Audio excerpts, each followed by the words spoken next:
حاصل کریں گے، اپنے حقوق حاصل کریں گے، لیکن پاکستان کی سلامتی کے ساتھ، پاکستان کے اندر رہتے ہوئے پاکستان کو توڑنے کی سازش کامیاب نہیں ہونے دیں گے۔ ہم حقوق کے مسئلے پر بلوچوں کے ساتھ کھڑے ہیں، بلوچوں کے وسائل کے ساتھ کھڑے ہیں، ہم سندھ کے غریبوں کے وسائل کے ساتھ کھڑے ہیں، ہم جنوبی پنجاب میں پنجاب کے وسائل کے ساتھ کھڑے ہیں، ہم گلگت بلتستان کے وسائل کے ساتھ کھڑے ہیں، ہم پشتونخوا کے وسائل کے ساتھ کھڑے ہیں۔ ہم حق مانگیں گے اور ہر صوبے کے لوگوں کو اپنے وسائل پر حق حاصل ہے، ان کے مالک وہی ہیں، ان سے وہی فائدہ حاصل کریں گے اور پاکستان کے اندر حاصل کریں گے، پاکستان کے اندر لڑیں گے، پاکستان کو چھوڑ کر نہیں لڑیں گے، اس ملک میں رہ کر لڑیں گے، اس ملک کی وحدت کے ساتھ لڑیں گے انشاءاللہ العزیز۔ اس پر اتفاق ہے؟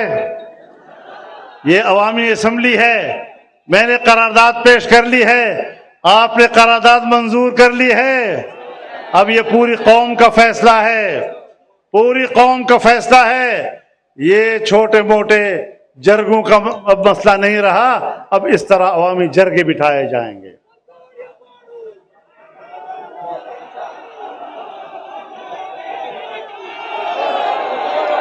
انشاءاللہ حق بغواړو او په زور یې غواړو انشاءاللہ۔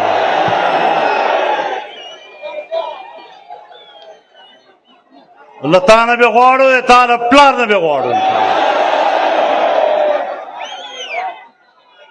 زه د خپل خاورې او د خپل خاورې حق هیڅکله تا ته نسم سپارلی، زما د خاورې وسایل به زما حق وي، دا به زما د بچو حق وي، د بلوچو د بچو حق به وي، د پنجاب د بچو حق به وي، د سند د بچو حق به وي، د ګلګت بلتستان د بچو حق به وي، او په هغې باندې یو مار چې ما په وسایلو باندې را چاپېره ده، دغه مار سر به ماتوي انشاءالله العزیز۔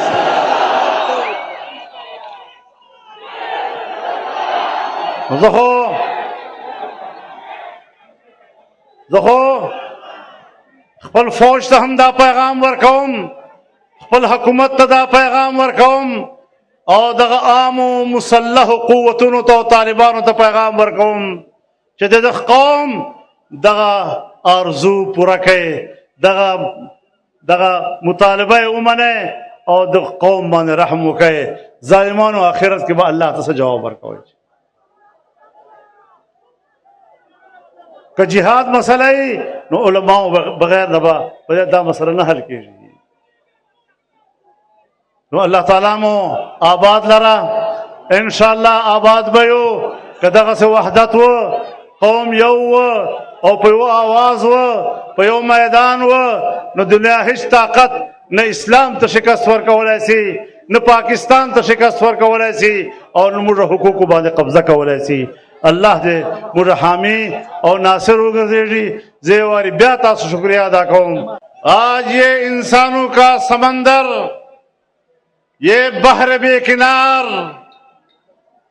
لکی مروت کی سرزمین پر جنوبی اضلاع کے عوام، فاٹا کے عوام اس بات کے لیے اکٹھے ہیں کہ ہماری وہ سرزمین جو 4 دہائیوں سے اس پر آگ لگی ہوئی ہے، بدامنی کے شعلے ہیں کہ بجھنے نہیں پا رہے، قتل و غارت گری ہے، خون کا دریا ہے کہ تھم نہیں رہا ہے۔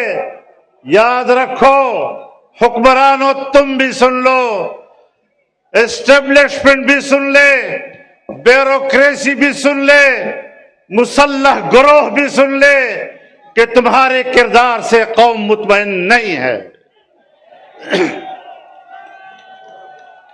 آج میرا بچہ مطمئن نہیں، میرا محلہ مطمئن نہیں، میرا گھر میں سکون نہیں، میرے وطن میں سکون نہیں۔ صبح گھر سے نکلتے ہیں تو یہ اطمینان دہی کہ شام کو گھر واپس آ سکیں گے یا نہیں، یہ یقین نہیں کہ میں پیدل اپنے گھر واپس آؤں گا، یا میری لاش واپس آئے گی؟ کیا میری سرزمین اس لیے پاکستان کا حصہ بنی تھی؟ کیا یہ قبائل اس لیے پاکستان کا حصہ بنے تھے کہ یہاں انہیں یہ دن دیکھنا پڑے گا کہ نہ اس کا دل محفوظ ہے نہ اس کی رات محفوظ ہے؟ میرے محترم دوستو، میں تو ہر طرح سے اسباب ہلاکت دیکھوں، اے وطن کاش تجھے اب کے سلامت دیکھوں۔ وہ جو بے ظرف تھے سب صاحب میخانہ ہوئے، اب بمشکل کوئی دستار سلامت دیکھوں۔ میرے محترم دوستو، اس طرح معاملات نہیں چلیں گے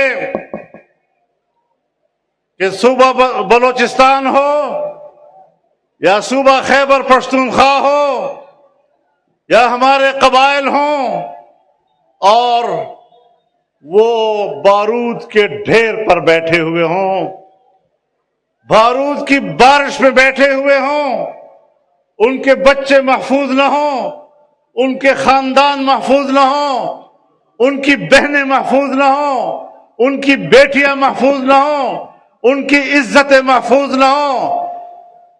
اب ہمیں بتاؤ، ہمیں اسٹیبلشمنٹ بتائے، ہمیں فوج بتائے کہ اس سرزمین پر امن کیسے آ سکتا ہے؟ ہم نے تو آپ کا ساتھ دیا، ہم نے تو اس خطے میں اور پاکستان کے لیے امن کی بھیک مانگی تھی۔ میں تو یہ مشن لے کر الیکشن سے پہلے افغانستان چلا گیا تھا، میں نے وہاں کی قیادت سے بات کی، ہر طرف گفتگو کی، میں تو کامیاب ہو کر واپس آیا۔ آج وہ کامیابی جو میں لے کر آیا تھا، اس کامیابی کو ناکامی میں کس نے بدل دیا؟ تم نے الیکشن کرائے، ہمیں یہ الیکشن قبول نہیں ہے، ہمیں اس کے نتائج قبول نہیں ہیں۔ ہم دھاندلی کی بنیاد پر منتخب لوگوں کا نمائندہ تسلیم نہیں کر سکتے۔ لوگوں کے نمائندہ وہ قوت ہے جس کی دعوت پر آج تا حد نظر انسانوں کا سمندر اکٹھا ہو رہا ہے۔ تم نے اس قوت کو عوام کے ووٹ کے حق سے محروم رکھا، ایسا نہیں چل سکتا۔ میرے وسائل ہیں، میرے قبائل کے وسائل ہیں، میرے حقوق ہیں، میری صحرائیں، میرے پہاڑ معدنی ذخائر سے بھرے ہوئے ہیں۔ بلوچستان ہو یا خیبر پختونخوا، یہ دنیا کے سب سے دولت مند علاقے ہیں، لیکن ان کی دولت پر قبضہ کس کا ہے؟ ناراض نہ ہونا، میں پوری سنجیدگی کے